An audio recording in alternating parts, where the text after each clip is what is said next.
All right, guys, Joe Biden and the CDC are up to it again. 3 more months of eviction moratorium. Are you kidding me? What can you do as a single family landlord to protect yourself? Stay tuned. All right, guys, let's check out the latest load of BS landlords are getting slammed with this week. Let's take a look up here. It says here, the CDC extends the eviction moratorium as regulators launch probes. Okay, so what are we talking about? Boom. The CDC Director, Dr. Rochelle Walensky, signed an order on Monday extending the suspension until June 31, 2021, another 90 days. And again, this is coming from Bloomberg, Daniel Avis reporting. And here it says that President Biden asked the CDC to extend the bans on evictions and foreclosures shortly after his inauguration. So this is about the second time in the last 3 months this has happened, guys. And, quite frankly, there's only a couple things we can do about this. All right, guys, so what is a single family landlord to do? There's basically a couple ways we can get people out of these houses and get a new renter in that has money to pay. But I'm going to talk about one specifically. What you should be doing and what you should have been doing for the last 3 to 6 months if you had leases expiring is let those leases expire. Let your tenant go month to month. Even if it's a tenant that's been there for 4, 5, 6 years, guys, and they're great payers and they want a 12-month, say, hey, guys, it's just a crazy climate. Let's go month to month until things get figured out. Because here's what happens at the end of that month if you have someone on a month-to-month contract.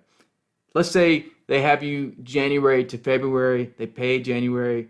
Here comes February 1st, February 2nd, February 3rd. No money's coming in. You call them, hey, I just ain't got to make it. You can evict them because they don't have a contract. You can evict them for lease holdover, guys, at least in Texas and probably many other states. Of course, you can still evict people for breaking lease in other ways, like if they're smoking in your house and they're not supposed to be, or they're tearing things up, or they're doing certain things that they're breaking a lease other than, hey, they lost money due to COVID because they lost their job or they had some other kind of hardship.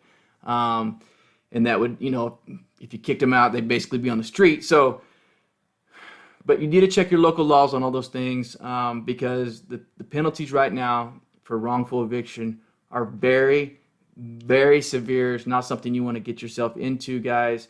Thankfully, in states like Texas, Governor Abbott has released about $1.6 billion in funds a couple months ago.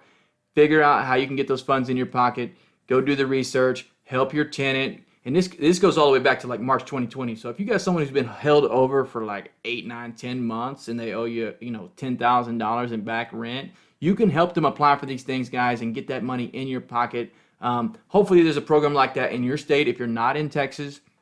But again, the number one thing I'm hearing from my friends, my family, my associates that own single-family properties is let the lease expire, go month to month. Don't raise the rent like you normally would on month to month. Just let things happen unless you can get away with it, but I wouldn't suggest it. And then see what happens over the next 3 or 4 months as the vaccination hits. This moratorium obviously goes through the end of June. Who knows what Biden and those guys are going to try to do for the rest of the summer. But just a thought on that, it's crazy that the federal government is leaning on landlords. They're giving stimmies all the way around to other people. They basically shut the government down. They made a lot of institutions shut down. They made, retail shut down, restaurants, etc.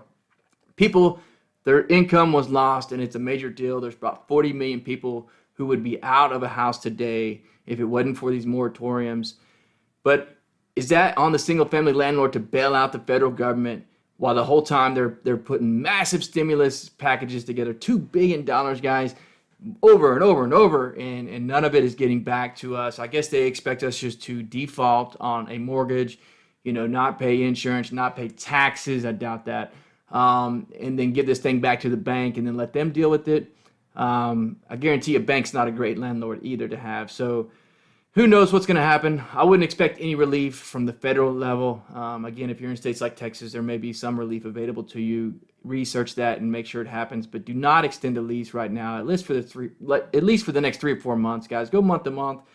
Renewing a lease in March or May, June timeframe is probably more beneficial to you as well because a lot of times people move during the summer due to the kids being at school, etc. Depending on where your house is and what type of family you're looking at placing in there. So take that advice, guys. Hopefully it helped you. If you liked the video, please hit like. If you like the channel, please hit subscribe. I got a brand new studio. We got some new content coming very, very soon. We're excited about it, and we'll see you soon.